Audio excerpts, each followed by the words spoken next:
എന്താണ് രാഹുൽ ഈശ്വറിന് ഇക്കാര്യത്തിൽ പറയാനുള്ളത്, ഇവരുടെ തുടർ നീക്കങ്ങൾ എങ്ങനെയായിരിക്കും, ഉന്നത കോടതിയെ സമീപിക്കുമോ എന്നൊക്കെയുള്ള കാര്യങ്ങൾ നമുക്ക് ദീപയിൽ നിന്ന് മനസ്സിലാക്കാൻ കഴിയും. നിരാശാജനകമായിട്ടുള്ള വിധി തന്നെയാണെന്നുള്ള കാര്യത്തിൽ തർക്കമില്ല. അവരെ സംബന്ധിച്ച്, രാഹുൽ ഈശ്വറിനെ സംബന്ധിച്ച് നിരാശയാണ്.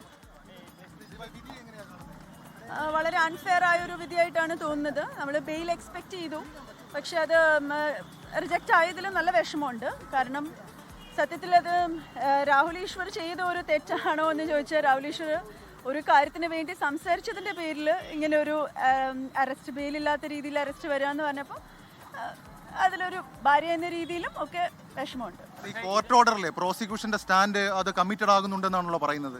അല്ല, കോർട്ട് ഓർഡറിൽ പറയുന്നത്, ഇതിനകത്ത് പറഞ്ഞിരിക്കുന്നത് നോൺ ബെയിലബിൾ സെക്ഷൻ എന്ന് പറയുന്നത് 75(1) ആണ്, സെക്ഷലി കളേർഡ് റിമാർക്സ് ആണ്.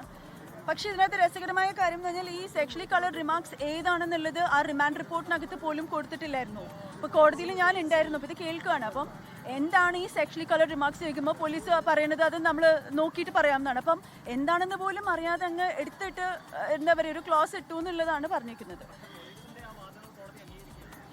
പ്രൈമ ഫേഷ്യ അങ്ങനെ കണ്ടെത്തിയെന്നാണ് കോടതിയുടെ ഇത് പറയുന്നത്. അതിൻ്റെ എന്തുകൊണ്ടാണെന്നുള്ളത് നമുക്ക് ചോദ്യം ചെയ്യാൻ പറ്റില്ല, അത് ശരിയാണ്. അപ്പോൾ ഹൈക്കോടതിയിലേക്കും സെഷൻസും ഹൈക്കോടതിയിലേക്കും നമ്മൾ നീങ്ങാൻ തന്നെയാണ്. പക്ഷെ അതുവരെ എന്തായാലും ഇനിയൊരു ഹങ്കർ ഫാസ്റ്റിലേക്ക് പോവാണെന്നാണ് രാഹുൽ ഇപ്പോൾ പറഞ്ഞിരിക്കുന്നത്.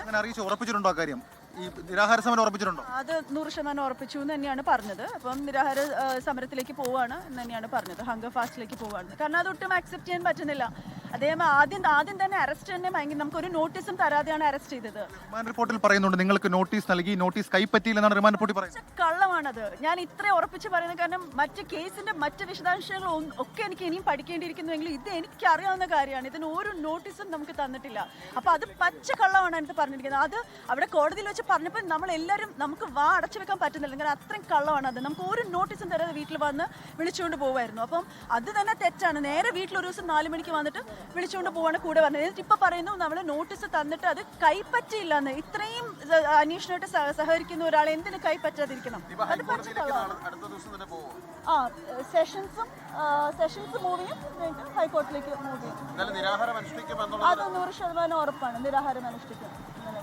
രാഹുൽചേട്ടൻ അങ്ങനെ ചെയ്യുന്നതാണ് പറഞ്ഞിട്ടുള്ളത്. നിയമപരമായ കാര്യങ്ങൾ നേരിടും എന്നുള്ളതാണ്. നിയമപരമായി തന്നെ നേരിടും. പിന്നെ ഇതിനോടുള്ളൊരു എതിർപ്പുണ്ട് നമുക്ക്. കാരണം എപ്പോഴും ഈ എല്ലാവരും, നിങ്ങൾ മാധ്യമങ്ങൾ ഉൾപ്പെടെ എല്ലാവരും ഇര എന്ന് പറയുന്നുണ്ട്. ഇര എന്ന് പറയുന്നത് എന്താണ് എന്ന് വെച്ചാൽ നിങ്ങൾ ഗ്ലോറിഫൈ ചെയ്ത് പറയുന്ന ഒരു കാര്യമാണ്. 2 വ്യക്തികളാണ് ഇവിടെ ഉള്ളത്. ആ 2 വ്യക്തികളിൽ ശരിയും തെറ്റും 2 പേരുടെ ഭാഗത്തും ഉണ്ടാവും. അപ്പോൾ ഒരാൾ എങ്ങനെ ഇരയായി മാറുന്നു, മറ്റൊരാളെങ്ങനെ? അപ്പോൾ അതിനെതിരെ സംസാരിച്ച ഒരാൾക്ക് ഇപ്പോൾ ബെയിൽ പോലും റിജക്റ്റ് ചെയ്യുന്ന രീതിയിൽ ജയിലിൽ ചെലവഴിക്കേണ്ടി വരുന്നു എന്നുള്ളതിനുള്ള എതിർപ്പാണ് ഈ നിരാഹാര സമരമായിട്ട് ചെയ്യുന്നത്. പൂജപ്പുര ജില്ലാ ജയിലിലേക്കാണ്. ഒരൊറ്റ കാര്യം കൂടെ ചോദിച്ചോട്ടെ. അതായത് കഴിഞ്ഞ ദിവസം രാഹുലിട്ട ഒരു ഫേസ്ബുക്ക് പോസ്റ്റിലെ പോലീസ് വന്നു ഗ്യാഡ്ജറ്റ്സുകൾ എടുത്ത് മാറ്റുന്നു എന്ന് പറയുന്നുണ്ട്. അത് റിമാൻഡ് റിപ്പോർട്ടിൽ പറയുന്നുണ്ട്. അല്ല, അത് ലാപ്ടോപ്പ് ചോദിച്ചപ്പോൾ നമ്മൾ ലാപ്ടോപ്പ് കൊടുത്തിട്ടുണ്ട്. അപ്പോൾ ആദ്യം അത് വന്ന സമയത്ത് നമുക്കറിയില്ലല്ലോ ഇതിന്റെ ദിശ എങ്ങോട്ടാണ് പോകുന്നതെന്നും ഒന്നും അറിയില്ല. അപ്പോൾ പെട്ടെന്ന് ഈ പറഞ്ഞ പോലെ നോട്ടീസ് ഒന്നും തരാതെ പെട്ടെന്ന് വരുമ്പോൾ നമുക്കാണെങ്കിലും അതിനകത്ത് പ്രിപ്പയർ ചെയ്യാനോ ഒന്നും ഉള്ളൊരു അവസരമില്ല. അപ്പോൾ അങ്ങനെ വന്ന വീഡിയോ ആയിരിക്കും. അപ്പം അത് എന്തായാലും നമ്മൾ ലാപ്ടോപ്പൊക്കെ കൊടുത്തു. നമ്മൾ പൂർണ്ണമായിട്ട് സഹകരിക്കുകയാണ് ഇൻവെസ്റ്റിഗേഷനുമായിട്ട്. നമ്മുടെ അഡ്വക്കേറ്റ് പറയുന്നതുകൊണ്ട് തന്നെ you can give A gag order, എന്നിട്ട് ബെയിൽ കൊടുക്കാമെന്ന് പറയാം. അത്രയും പോലും ബെയിൽ കൊടുക്കാത്ത വിധത്തിൽ എന്ത് സെക്ഷലി കളർഡ് റിമാർക്സ് ആണ് വന്നതെന്ന് ഐ ഡോണ്ട് നോ. അപ്പോൾ അതിനുള്ളൊരു വിഷമമുണ്ട്. നിരാശാജനകമായ വിധി എന്നുള്ളതാണ് ദീപ രാഹുൽ ഈശ്വറിന്റെ പ്രതികരണം. മേൽക്കോടതിയെ സമീപിക്കും എന്നുള്ളതാണ് ഇപ്പോൾ പറയുന്നത്. പച്ചക്കള്ളമാണ് ഈ കേസിൽ കോടതിയിൽ പ്രോസിക്യൂഷൻ വാദിച്ചത് എന്നതൊക്കെ അവർ ചൂണ്ടിക്കാട്ടുകയും ചെയ്യുന്നതായാലും പൂജപ്പുര ജില്ലാ ജയിലിലേക്ക് രാഹുൽ ഈശ്വറിനെ കൊണ്ടുപോയിരിക്കുന്നു. അവിടെ നിരാഹാര സമരം നടത്തും എന്നുള്ളതാണ് രാഹുൽ ഈശ്വറിന്റെ നിലപാട്. ലോകത്തെവിടെയായാലും ഏത് സമയത്തും 24 വാർത്തകളും ഓഗ്മെന്റഡ് റിയാലിറ്റി പാക്കേജുകളും എക്സ്പ്ലെയിനറുകളും വിശദമായി കാണാൻ ഞങ്ങളുടെ യൂട്യൂബ് ചാനൽ നിങ്ങൾക്ക് സബ്സ്ക്രൈബ് ചെയ്യാം.